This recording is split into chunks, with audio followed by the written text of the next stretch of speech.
Hello guys, അങ്ങനെ കുറേ നാളത്തെ പ്ലാനിങ്ങിന് ശേഷം ഞങ്ങൾ അവസാനം ഒരു ട്രിപ്പ് പോയിരിക്കുകയാണ് സുഹൃത്തുക്കളെ. ഞങ്ങളിങ്ങനെ കോളേജ് തൊട്ടേ തന്നെ ഇങ്ങനെ പറയുമായിരുന്നു നമ്മളെല്ലാവരും ഒരു ഗേൾസ് ട്രിപ്പ് പോകണം, അവിടെ പോകണം, ഇവിടെ പോകണം എന്നൊക്കെ പറയുമായിരുന്നു.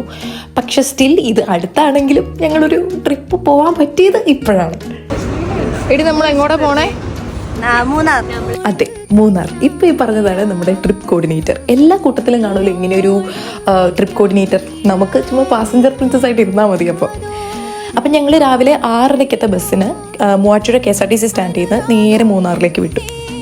രാവിലെ ആരും അങ്ങനെ കഴിച്ചിട്ടല്ലായിരുന്നു ഇറങ്ങിയത്. അതുകൊണ്ട് യാത്രയുടെ ഒരു പകുതി ആയപ്പോൾ തന്നെ ഞങ്ങൾക്ക് എല്ലാവർക്കും നല്ല രീതിയിൽ വിശക്കാൻ തുടങ്ങി.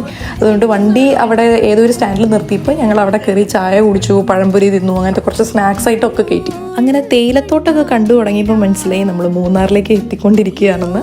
ഒരു 10-10:15 ഞങ്ങൾ മൂന്നാർ എത്തി.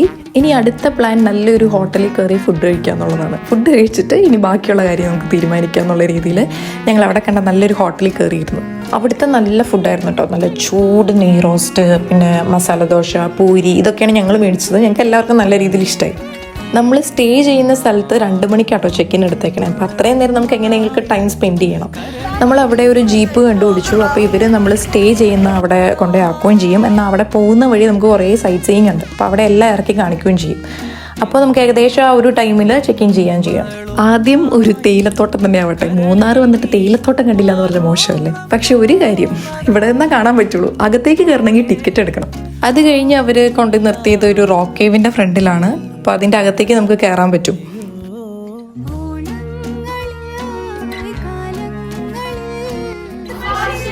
ഇരുട്ട് പേടിയുള്ളവർ കൂട്ടത്തിലുണ്ടായിരുന്നു കേട്ടോ. അതുകൊണ്ട് ഞങ്ങൾ ഒത്തിരി അങ്ങോട്ടേക്ക് ഉള്ളിലോട്ട് പോയില്ല. അങ്ങനെ ഞങ്ങൾ ഫൈനലി സോഹോ സ്റ്റേസിലെത്തി ഗൈസ്. ഇതാണ് ഞങ്ങൾ സ്റ്റേ ചെയ്യുന്ന സ്ഥലം. ആദ്യം നമ്മൾ അവിടെ എത്തിയപ്പോൾ തന്നെ വെൽക്കം ഡ്രിങ്ക് ഒക്കെ ഉണ്ടായിരുന്നു. അപ്പം ഞങ്ങൾ അവിടുത്തെ ഭയങ്കര അടിപൊളി വ്യൂ ആണ് ഗൈസ്, പറയാതിരിക്കാൻ പറ്റില്ല. അപ്പം ഞങ്ങൾ അവിടെ ഇരുന്ന് റെസ്റ്റ് ചെയ്യുമായിരുന്നു. കാരണം റൂമൊക്കെ അവർ റെഡിയാക്കിക്കൊണ്ടിരിക്കുമായിരുന്നു വീട്ടിൽ. ഇതാണ് ഗൈസ് അവിടുത്തെ വ്യൂ. ഭയങ്കര അടിപൊളി വ്യൂ ആണ്. ഞങ്ങൾ എയർ ഫ്രെയിം കോട്ടേജ് ആയിരുന്നു എടുത്തത്. നല്ലൊരു പീസ്ഫുൾ വൈബായിട്ടുള്ള ഒരു സ്ഥലമാണ്. നമുക്ക് ഫ്രണ്ട്സായിട്ടും ഫാമിലി ആയിട്ടും കപ്പിളായിട്ടൊക്കെ വരാൻ പറ്റിയ ഒരു സ്ഥലം തന്നെയാണിത്. ഞങ്ങൾ 8 പേരുള്ളതുകൊണ്ട് തന്നെ 2 കോട്ടേജാണ് എടുത്തത്. അവിടെ പെർ പേഴ്സൺ ആണ് കേട്ടോ പൈസ വരുന്നത്.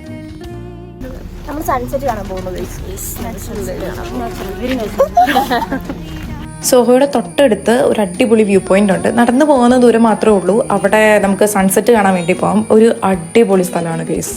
ഈ ജോലിയുടെ സ്ട്രെസ്സിൽ നിന്ന് ഇടയ്ക്ക് ഇങ്ങനെ ലീവൊക്കെ എടുത്ത് ഇങ്ങനത്തെ സ്ഥലത്തിലൊക്കെ ഫ്രണ്ട്സിൻ്റെ കൂടെ പോകാന്ന് പറഞ്ഞാൽ ഭയങ്കര ഒരു വൈബാണ് ഗൈസ്. തിരിച്ചു വന്നപ്പോൾ ബെജ്ജി, കട്ടൻ കാപ്പി, സോസ് ഇതെല്ലാം അവിടെ അറേഞ്ച് ചെയ്ത് വെച്ചിട്ടുണ്ടായിരുന്നു ഞങ്ങൾക്ക്.